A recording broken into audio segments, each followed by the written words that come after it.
all gamers, welcome to our fireside chat with Gloryhound and Dr. Gloryhougdd. Today we're going to be talking about Marvel United. We talked about Marvel United whenever the Kickstarter came out, and this is by CMON Games and Spin Master.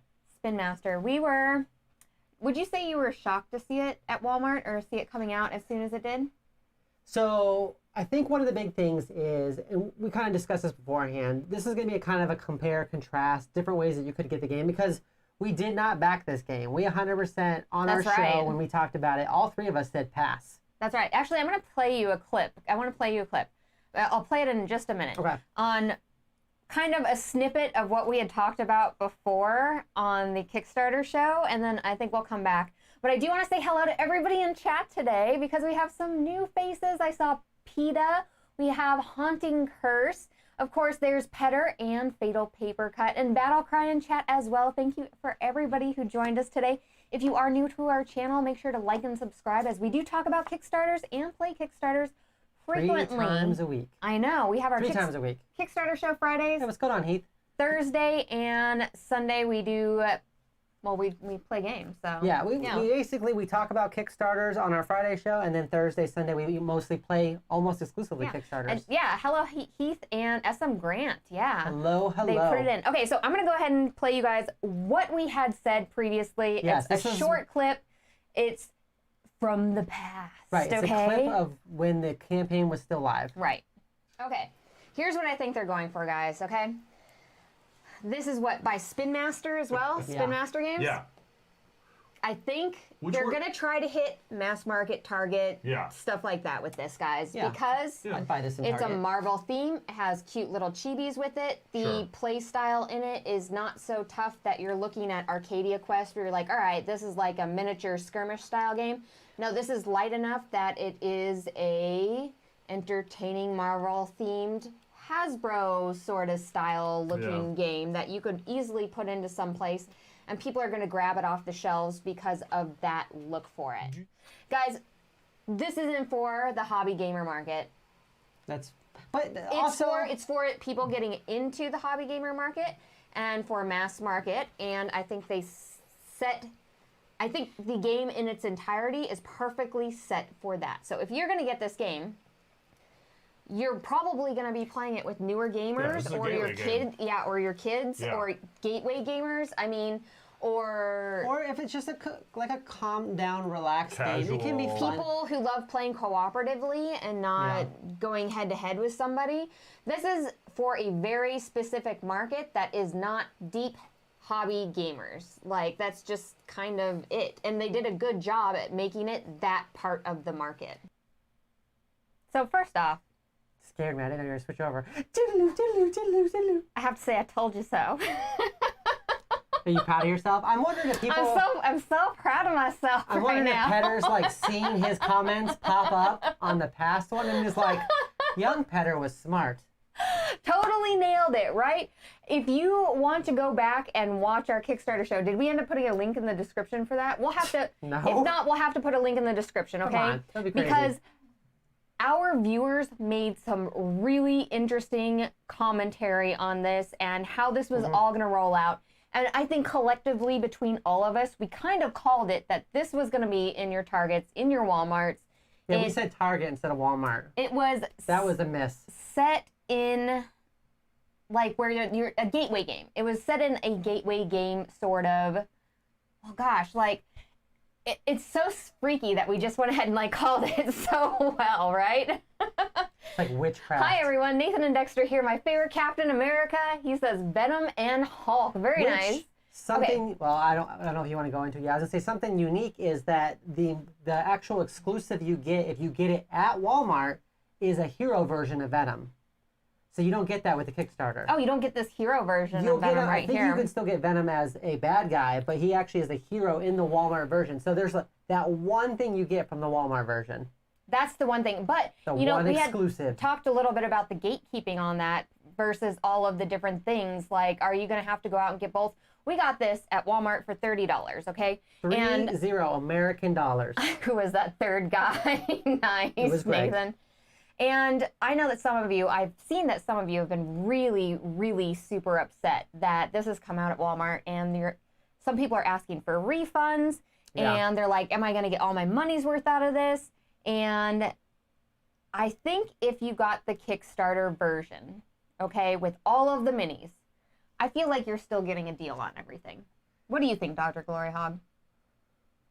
Well, I mean, if you want to just jump into the conclusion, yes. I'm sorry. I'm sorry.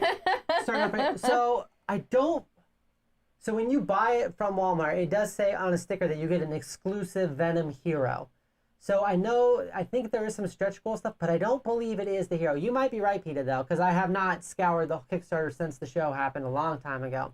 I think he's a villain as a stretch goal in the CMON, Spin Master Kickstarter version, and I think in just the Walmart version, he is considered a hero. Well, we're going to take a look, too, at the Kickstarter. They could have done something which CMON has done in the past, which is just a different version of him. Because I do remember when I was looking at the Kickstarter that you got Corvus Glade as one of the stretch goals, right? But then you also got a different model of Corvus Glade as part of the Thanos box, right? The Thanos expansion. So Pedro says, it's cool. It's a Walmart because I can Scrooge McDuck my way into the minis I'm getting, for real. So I think the biggest difference, so there's some, like I said, a small difference there. I've heard some differences that the card stock might be different. This is pretty standard card stock you'd expect from a basic game. It's not like a Magic the Gathering thick card, but it's fine. I mean, it's a fine card. I mean, most of the board games we get come with cards of this style. Absolutely. I'm actually kind of really happy to see, and I want to know what you guys think in the comments as far as when you saw it coming out at Walmart, if you were happy that that was going to be released into the world, that it's going to bring new gamers to your table, or if you're like, why did this come out first? Because the people who made these pledges, I mean, if you're getting the $60 pledge here, this is the base game that you get at Walmart. However, in your $60 pledge, you're getting all of the Kickstarter exclusives. And I think that extra $30 is worth it. So, right. It just depends on what level you want to get into it, right? The basic pledge is twice as much as the one you get in Walmart. But you get, I think it's 44 extra miniatures for that $30. So you're paying less than $1 per miniature.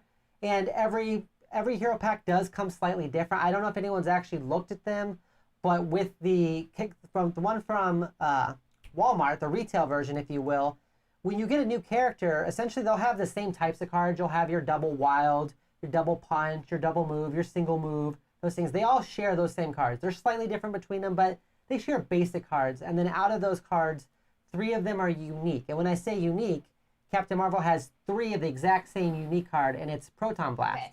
Here's what I think they're going for, guys. Proton Punch. And that's the special card that Captain Marvel has.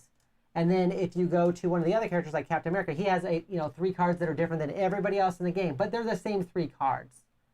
Venom does have different cards. He's got 3 different cards for his unique cards, and I want to say, who else did? Somebody else did too in this pack. But for the most part, what you're getting is they're going to have very similar base cards with 3 cards that are unique to that character, but they are going to be that same card. Did you want to show them some of the base cards? This is an incredibly simple game to go ahead and get into and get to your table and play. It was a super, super fast learn. I want to go over some of the comments here too. So it's cool. Just get the stuff on the third market. Totally get that. And I know that Fatal was saying, real talk, still scouting for it around here. And I wouldn't get it if it wasn't at Walmart. And I think for me, that was kind of definitely where we had landed at. Is because of, I guess, how hard the game was going to be, or how it's geared more toward getting newer gamers to your table. Well, you're just piling on the cards. Well, that's essentially what you're getting. You're getting the wild cards, the punch cards, the move cards, the heroic cards. So there's those 3, and then there's 1 set of unique cards for each character. I don't want to spend $60 personally for that sort of game because we like longer, bigger games and everything. So we didn't go for the Kickstarter. We just got done playing a 2 hour and 45-minute long Reichbusters live this Sunday. Right. So slightly different games. Okay, so Fedka says, I just really want to know if the card stock will be better or not. Not having an answer is killing me. I can't wait for my play that's tough, because I will say one of the things about Kickstarters a lot of times is they'll tell you that a card stock thing has been upgraded as part of a stretch goal or something, and a lot of times it's very hard to tell. I can only tell if it's a difference between the thinnest cardstock versus like a Magic the Gathering core. I'm assuming that the cardstock is going to be the same, honestly. Just I wouldn't be surprised. As far as like printing goes and stuff, it makes more sense for cool mini or not to print all of the base games exactly the same, and then to print the extra box with expansion box with all the stuff and everything separately from that. Yeah. So I have a feeling that the actual game that you get at Walmart is going to be the actual game that you are going to be getting at your houses. Like, that's what I am assuming. That's a good question, Nathan, because, you know, actually that reminds me of like when Skylanders were really big, that you had an exclusive for Toys R Us, you had an exclusive for Target, an exclusive for Walmart, exclusive for like Amazon. And that's kind of what Nathan's saying. He wants to know if there's going to be an exclusive sculpt. Because I don't know if it's exclusive as far as you don't get Venom at all in the Kickstarter version, but it is definitely going to be, it's something exclusive about it, because it says exclusive Venom hero on the box. As I was scrolling through through the Kickstarter there really quick, I saw Carnage as one of the villains, but I didn't see that.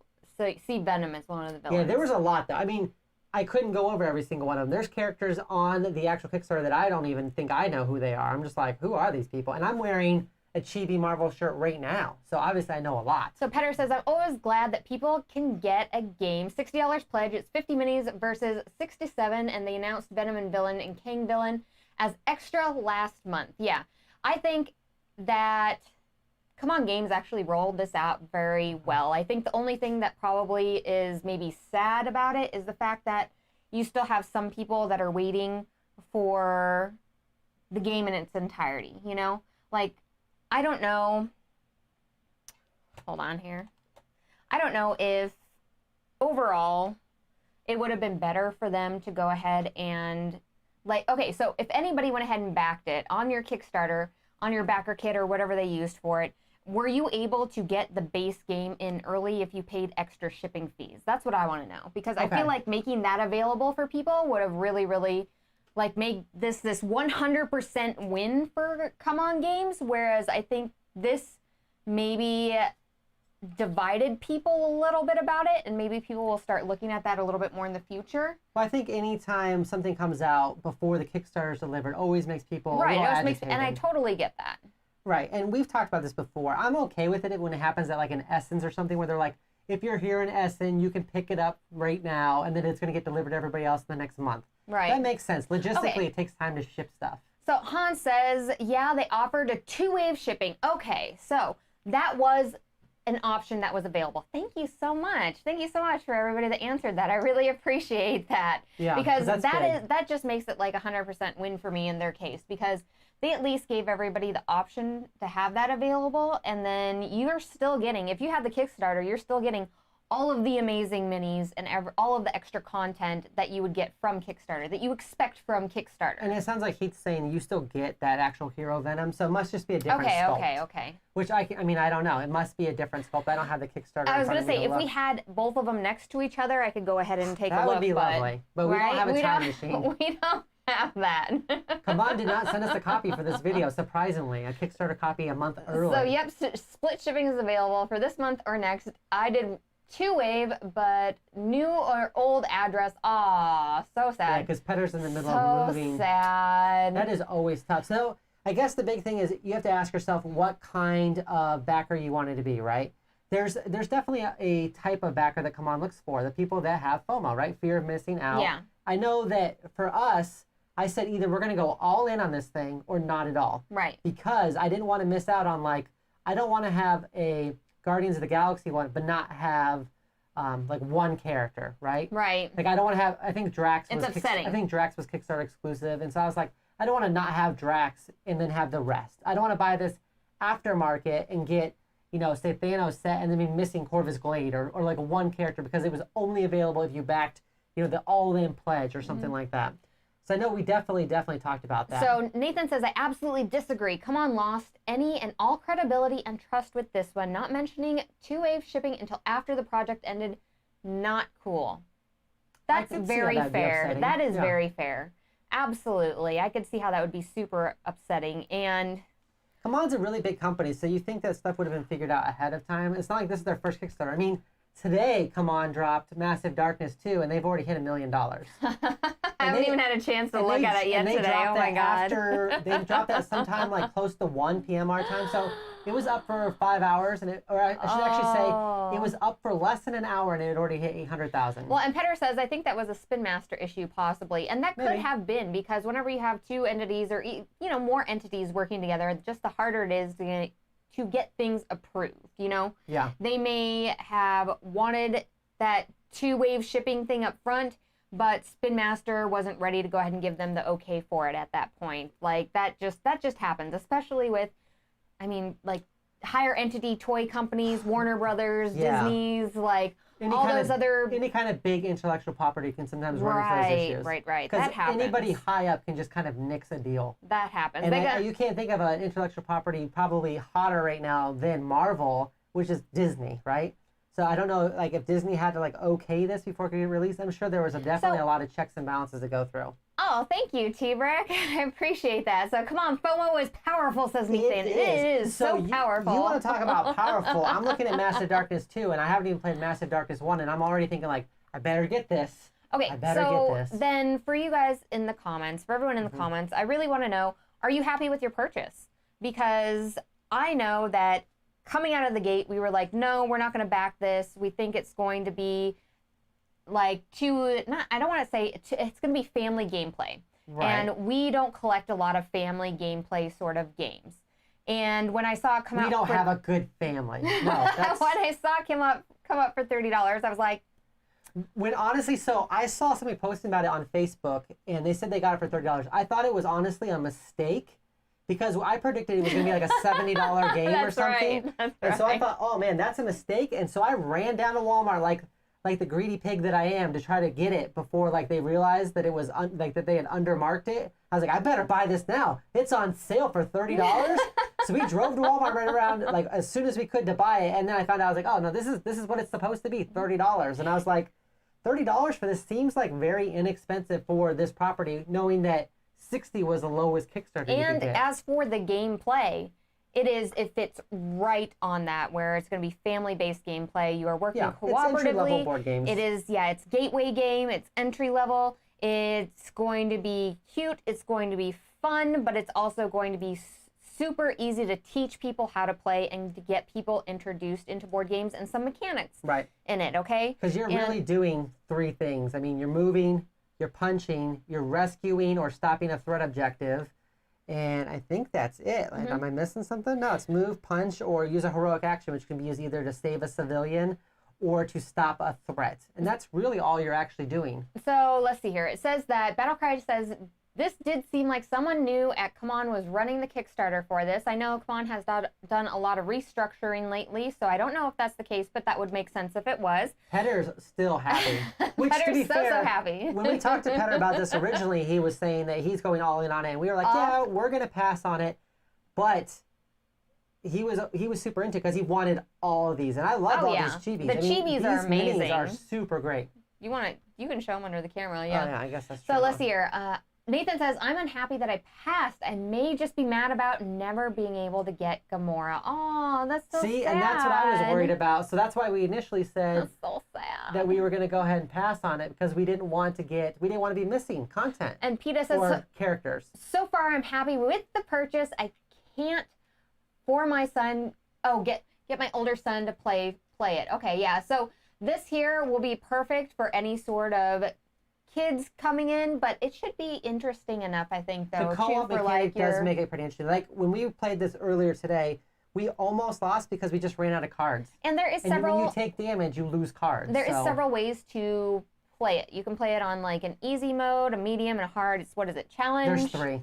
So there's without anything done, and then the challenge is to take away... heroic, and then, like, a normal one? Right. So the moderate, they take away one of your wild cards. Then the hard, they take away your double wild card. And then the extreme challenge, they take away both of your wild cards, your double and your single wild card. Oh, my gosh. So not only do you have, like, which is hard because you don't have the wilds, they let you do anything. But what makes it really difficult is that's just 2 less cards in your deck. And when you run out of cards, if you don't have any more cards in your draw pile, you just don't have any more cards. So Petter says you can get Gamora for $50 online later.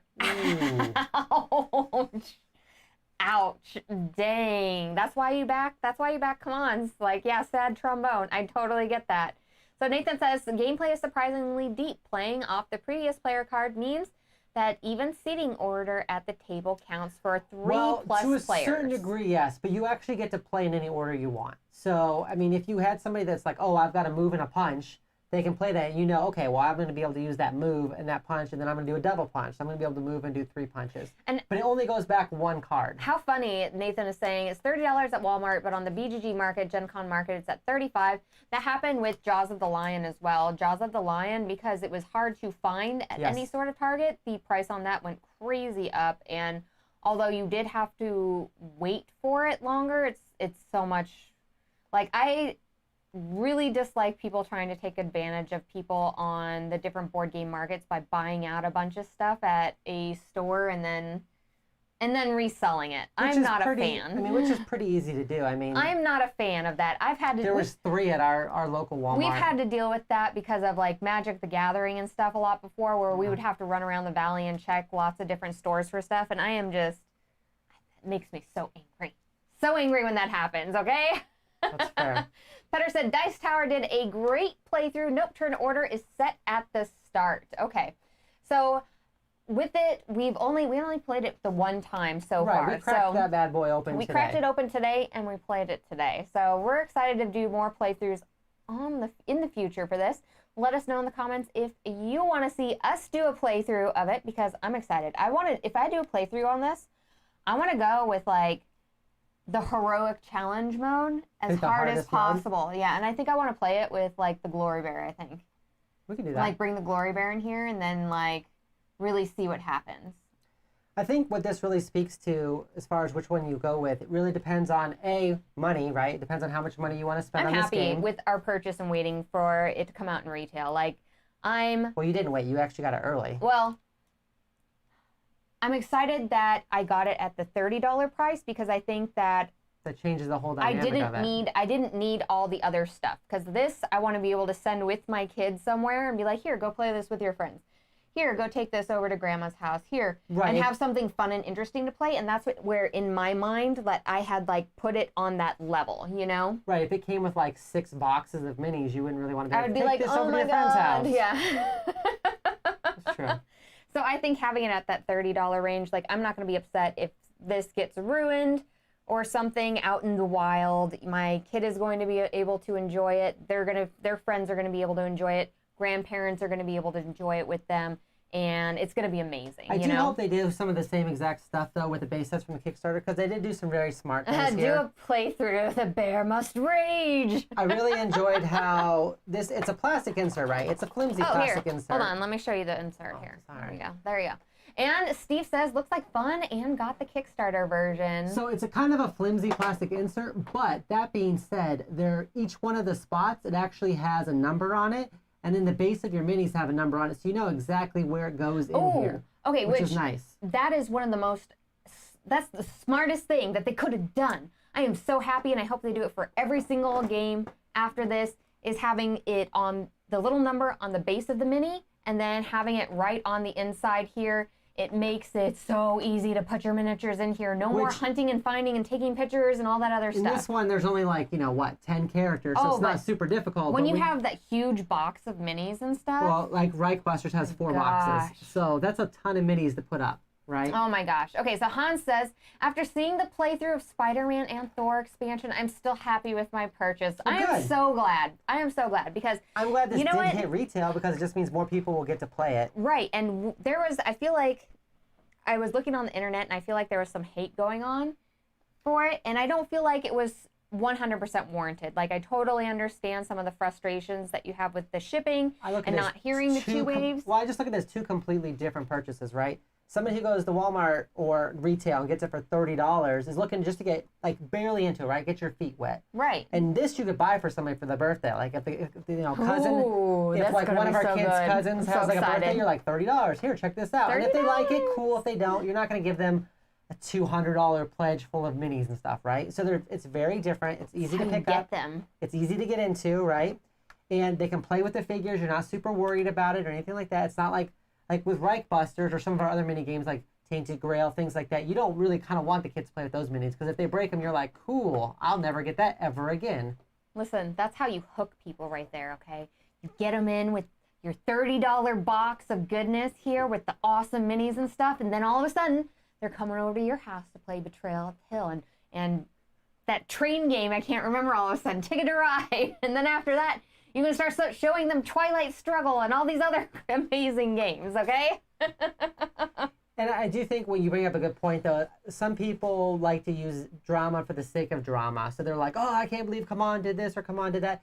If you feel like it didn't work out, if you feel like the campaign was run poorly, you're definitely valid in feeling that. Mm-hmm. But I think for the vast majority of people, they'll look at this as this retail product is a kind of an intro level game versus when you go to the Kickstarter. Not everybody knows about it.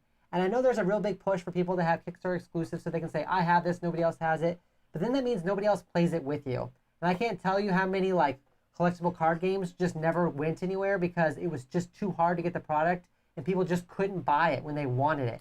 And they felt think about Destiny. Remember when Destiny came out? Destiny was so good. We got into it. Nobody else around us could get any cards. Yeah, so we stopped going. And then it went down. And then they had to kind of re-release it. Now it's kind of slightly different. But that happens a lot because it's just not available. Yeah. This at least is going to be available for people. Yeah, it's available for everybody. And you can teach people how to play on this. And then you can invite them over to your house to go ahead and play the big version that you got from Kickstarter, okay? Right. It's like when you have a deluxe version of a game, right? And then you do your Twilight Imperium 4 invite. Yeah, absolutely. Get them over, and then you have TI4 on the table. That's right. And I will say that if this is a game you find yourself playing a lot, getting the Kickstarter version was definitely a smart idea because every villain's going to play slightly differently. Yeah, absolutely. And that's where a lot of the difference are going to come into. And let's be honest, this game is for people that are fans of Marvel. So it almost doesn't matter if the cards were exactly the same. You just might want to play as Captain America or you might want to play as Rocket. You're just going to want to play as certain characters. You might want to play as Groot. Absolutely. So if you want to play as that character, you almost don't care if the cards are different. You just really want to play as your favorite character. Yeah, right. Absolutely. So if you win in the Kickstarter one, you're going to have so many characters that you've got just a wealth of characters to play. He says, I'm glad I backed it. Plenty of backlog to hold me over until it arrives. My family will love the base box, and the Kickstarter villains are complex enough for my game group. That's fantastic. I'm so happy that everybody in chat is so happy and excited for what they got because I feel like everybody was able to choose exactly what they wanted in this. I'm glad it was a few loud voices on the internet that were upset about it and not the vast majority. Me too. Okay, so let's see here. So Petter says, I have a Marvel podcast and might be a fan. Yeah, I can see that. I didn't realize that, Petter. Oh my gosh. All right, so final thoughts, Dr. Gloryhoundd. I am glad we didn't back it for us and how often I think we'll play it, but I am definitely glad we bought it. Yes? Okay. Mm-hmm. I'm happy that we didn't back it because I don't think I wanted to get my legs in that deep in this game, but I am super, super happy with having that $30 copy and being able to show it off to everybody and being able to play it with the people that I want to play it with because it was an inexpensive purchase that's going to get more use at family game nights, and so I'm happy with the decision we made, and I'm happy that we were able to go ahead and kind of call it on our Kickstarter show because that's kind of how I didn't expect it to happen this quickly. I didn't think retail would hit before Kickstarter, but that gives people they're different enough. I feel like that if you got the Kickstarter, you're not too worried about the retail. It gives people that knowledge ahead of time. Like we're talking about these games as they're on Kickstarter, and we're trying to give you the best knowledge that we have from all of our previous purchases, all of our Kickstarter experience, and so it's so nice to actually see that stuff happen in front of our eyes and so quickly, really, and going, wow, we totally called that, and I'm happy that we made the decisions we did on that Kickstarter day and that it was carried out in that way, Right. So, if you did get the $30 version, that means you can back Massive Darkness. You have money for Massive Darkness. That's Maybe. Right. Steve says Kickstarter content is awesome. There is Thank definitely you. a wealth of Kickstarter stuff. So this week we have some amazing stuff happening. We are going to be talking about... Well, we're going to play Here to Slay on Thursday we're gonna play Here at to 6 Slay. p.m. Mountain Standard Time. That's right. Which was a Kickstarter that we backed, and we just got it delivered this week. That's right. We are going to talk about on our Kickstarter show. We're going to talk about a couple different ones, but definitely Massive Darkness, definitely Vampire the Masquerade Rivals. That's right. And Gray Fox's new game. Gray Fox, which is Arcanum Sanctum. Something like that. It's wizards. If you want to be a wizard, yes. Harry. And then there's also like some other really great games on there too. Like there's the Ultimate Mega Super Werewolf Extreme. Werewolf Extreme. Yeah. They need we're gonna go watch some Kickstarter They videos need to have, here in just a minute. they need to have Randy Savage. They do, like, right? Werewolf Extreme and like break into a Slim Jim. Yeah, I agree. That's what I was totally thinking. They definitely need to have that. So stay tuned for what we post on Kickstarters, as we will be talking about 4 new Kickstarters on Friday. And other than that, thank you so much for everybody that hung out with us today. Let us know in the comments if you are glad that you backed it or you're going to buy it. Well, yeah, or absolutely. if you're just going to pass. That's right. Okay. So other than that, we will see all of you on Thursday. Bye. Bye.